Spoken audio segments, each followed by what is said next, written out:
today. I love the energy in the room. Like everybody knows, like I'm an energy queen. I love the energy in the room. And I am super, super, super, super, super excited to be sharing my stories, sharing my journey. And first of all, I want everyone on this group chat to put, if it's an emoji, make a noise, shout and celebrate. This is only shaking the Peter. She's doing such an amazing job. I think that God literally took her and sent her to the continent of Africa to help women like us, right? Enter into the fullness of who we are meant to be. So please appreciate her. Appreciate the entire Pan-African Women Empowerment Network. Please, you guys are doing super, super amazing. I am so excited. Thank you so much for having me. So quick opinion, guys. Glasses on or glasses off? I always wear my glasses when I feel like I'm in a very serious scenario. I'm in a very serious environment. But if you want my glasses on, I can wear it. If you want it off, I can wear it. I think I look a bit serious here, don't I? Okay, all right. So do I start? Shay, do I start right now? All right, awesome. Okay, so first off, Shay, I need to glasses off. Okay. The people have spoken. Okay, so I'm going to start. Okay, let me put it off. So I'm going to start very. I'm going to start from before now. So I'm a lawyer by profession. I do corporate law. I have quite an experience, doing transactions and everything. And in 2019. So I knew I was in the middle of a transition, yes. I knew that there was something else that I wanted to do. Yes, I loved my profession. I loved my job. I was working in 9 to 5. I am still working as a lawyer, so I didn't just wake up one morning and throw my job away and say, I'm not doing, I want to enter into business and all that. But one of the things that I told myself was that there was it was as if there was a Rosemond that was in the future. And that Rosemond was calling me and saying, come. There is a new mode, there is a new face, there is a new season, there is a new purpose that I have for you. I need you to come into that picture. And I didn't know what it was at the time. The truth is that when we are on journeys as women, because the truth about being a woman is that at every point in your life, you are going to face transition. You cannot run away from transition. You cannot run away from change. And so I was an associate in the law firm. I worked with the Senior Advocate of Nigeria. It was an amazing place. But I knew that there was just something different. And in 2019, I had an instruction to leave, and I did leave. And the truth is that it wasn't easy because I thought I was going to enter into another paid employment, which turned out to be a hoax. It didn't work out. So I was in between. I was like, this is not the plan. This is not what you showed me, God. Like I'm stuck. I don't know what is going on, right? And in that season, a friend of mine who was a senior in my university, and there's a reason why I'm going all the way back. I will be very short. I'll try as much as possible. He reached out to me and said, "Oh, Rosemond, I have this idea. I have this idea. It's called Field. I want us to do this together." He explained and literally he shared with me the vision of the business I currently run. That was 2019. All through 2020, as we began to work together, I was the co-founder, he was the founder. As we registered our business, this was 2020, we did this in 2020, so it's not a long time ago. In 2020, we came together, had a collaboration. We said, okay, we're going to build and create this beautiful product to enable startup founders, business owners who are looking forward towards ensuring that their legal processes are done efficiently and effectively using technology. They are able to get that done. So we built an app in October. Guess what, ladies? It was a beautiful journey. Working with Tony was the best experience I ever had because I was not doing something that I felt was meaningful. But guess what? In December, I will never forget, particularly December 16, I get a call from my seeming best friend at the time. And I hear that he slumped in the toilet and he passed on. He was rushed to the hospital. Surgery didn't go well. And so that's how December 2020, I lost my founder.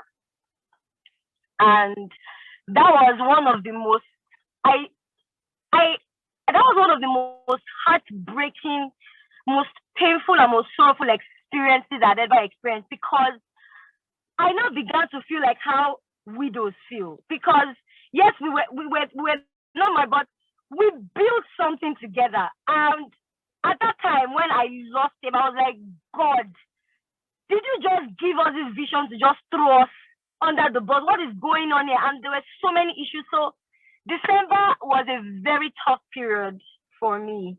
And you know what happened? I realized something. I said, if I remember a statement that Tony made before he passed on, and this is with just remembering him and just giving him the kudos, because there would have been no co-founder of Field without a Tony. Yes? He said something before he left. He said, I want to be in a position where I can travel as far as I want. And I know that this company is going to run because I left it in good hands. This was way before he passed on. And I started remembering so many things he kept saying and trusting that vision and that idea and that business to me. And that was the energy. I said, you know what? I'm going to channel this pain. I'm going to take this pain. And I'm going to ensure that this product, this vision, this legacy that you have spoken and we have done together will not die. Not on my honor. Right? And I just said, you know what? I'm just going to do what I have to do. Right? Another time, we were just 4 in the team. Tony had passed, so we're now 3. It was myself. We had a software developer. We had 2 software developers, and that was all. I had no team. I didn't understand. I didn't know I was not a business. Like, I had side hustles and all that, but I didn't understand what building a business, what entrepreneurship was about. But I wasn't worried. I wasn't scared. I just knew that, look, where there is desire, opportunities will show up. Because when you have a desire, all of a sudden you are sensitive to opportunities around you. And guess what? A friend of mine goes online and sees something about Pan-African Women Network. This is what they are doing. And he sends me the link on my WhatsApp. I even have a screenshot of the day. The day he sent me that link. And I applied. I filled a Google form and they asked so many questions. The truth is that, to be honest to you, Shay, the answers I was given at that time, I had not even seen the result. I hadn't seen anything. I was answering those questions in faith, ma. I was answering those questions in faith. And I was accepted to join the program. I was like, oh my God.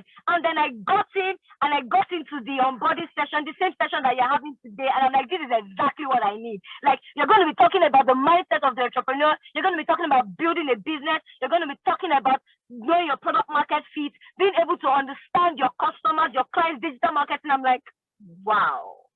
And I started the journey. Now, I'm also going to say this, ladies, when you are transitioning, not everybody will understand you.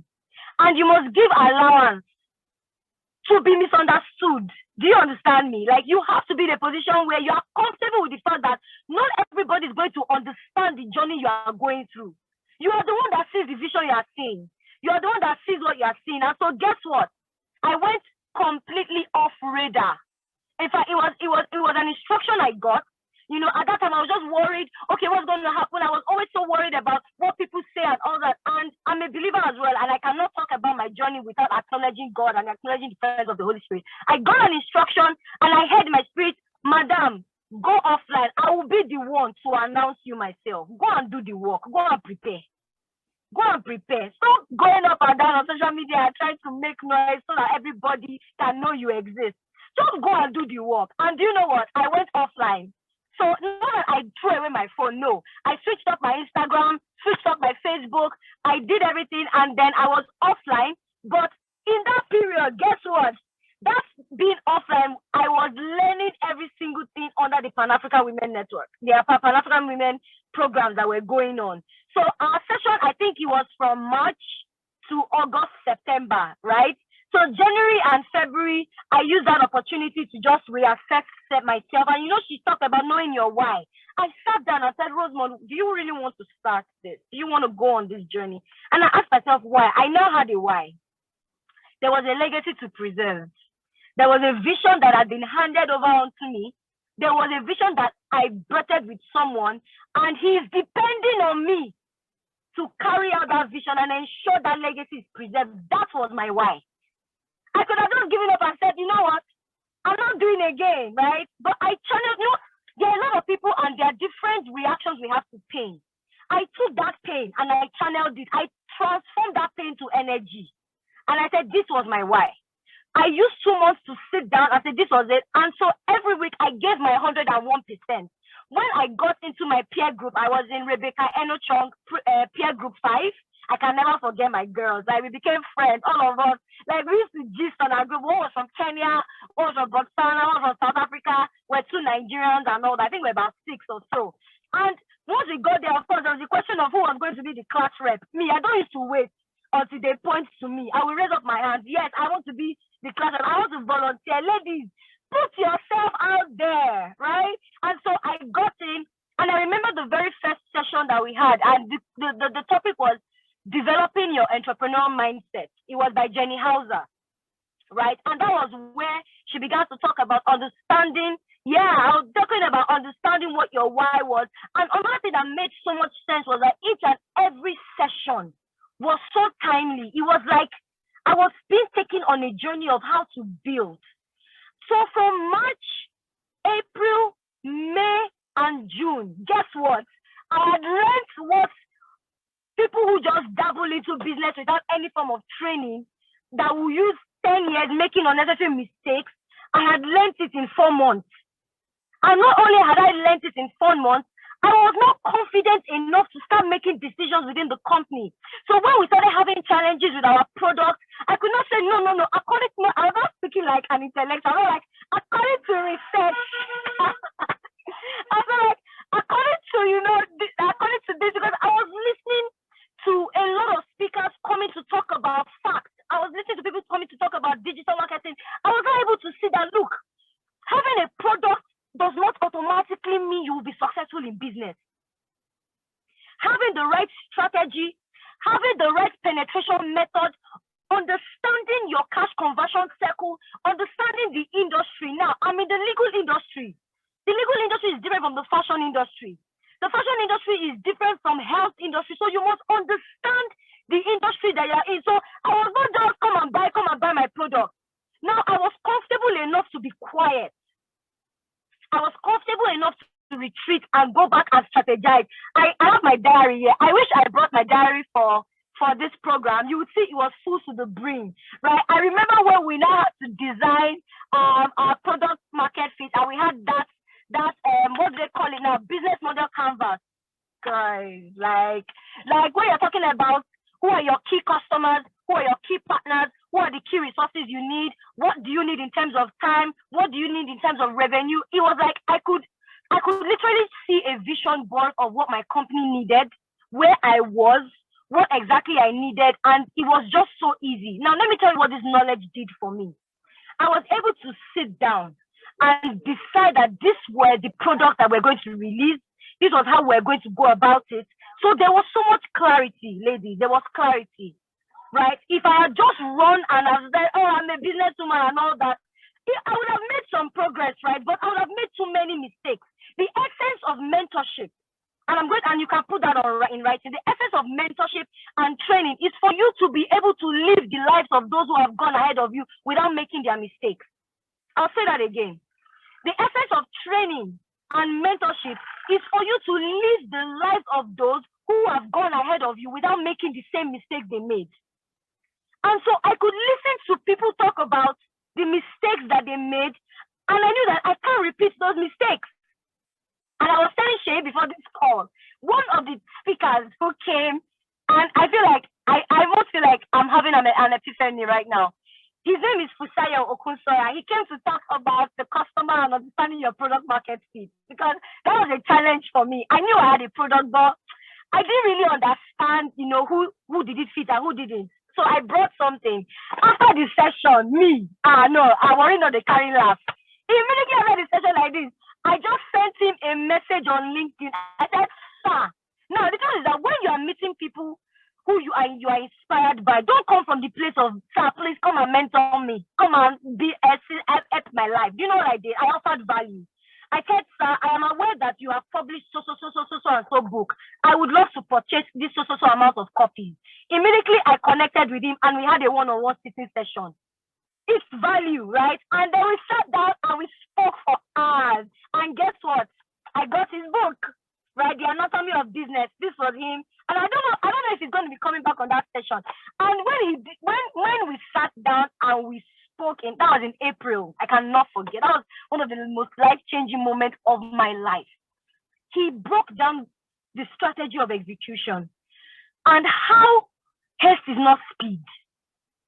And the fact that illumination and clarity is the most important thing that you can have as a business owner. Not just projections, marketing skills, and sales. That is super important. But you must start from within first. And there was a quote he said that I used as my WhatsApp quote all through. That was from 2021. He said this. He said, "Time is servant of light." You know, when he said that thing, he said, let me say it again. He said, this is what he said. He said, "Time is servant of light." And when he said that, I knew that if you do not have clarity, you are going to make mistakes. And so, you know what? I learned everything I possibly could learn, and then it got sweeter, right? Now, at this point, I stopped grieving because I'm like, you know what, Tony, you left me in good hands. It's like you just sent all the necessary help in the universe that I needed, and you brought them to me, right? And at that point, I had sisters. I had a community of sisters. I remember a particular lady that I met, and I don't know if anyone here was on the last cohort. And Shay, I just want to tell you, please, I'm joining this cohort again. As a student, look, see, all the topics that you put here, I did not see some of them in my own course, so I'm joining again. I'm telling you now for free.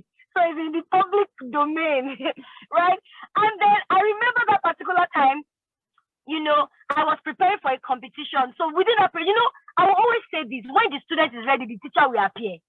When the person is ready, opportunities will show up. So I remember, I belong to the Nigerian Bar Association, and the section on business law was bringing out a competition for people who had business ideas, startup ideas, and they were going to give grants. So there was a grant of $5,000, a grant of $2,500, a grant of $1,000, and all that. And it was a national competition. It was nationwide. So they were calling for entries. And that period, I'd already learned validating my market fit. I already understood how to create my business model canvas. I already knew how to design my pitch deck. I already knew, so I should tell my performance peer group, please be guided. I already knew that. I already learned how to pitch, right? I already learned how to pitch. I designed my business plan. I already had a business plan already. It was like a 16-page correct business plan with Excel sheet projections. I had everything I needed. I said, what? You know what I told myself? I said, I'm going to apply for this innovation challenge. And I applied, right? And guess what? We made it to top 20. From top 20, we made it to top 10. From top 10, we made it to top 8.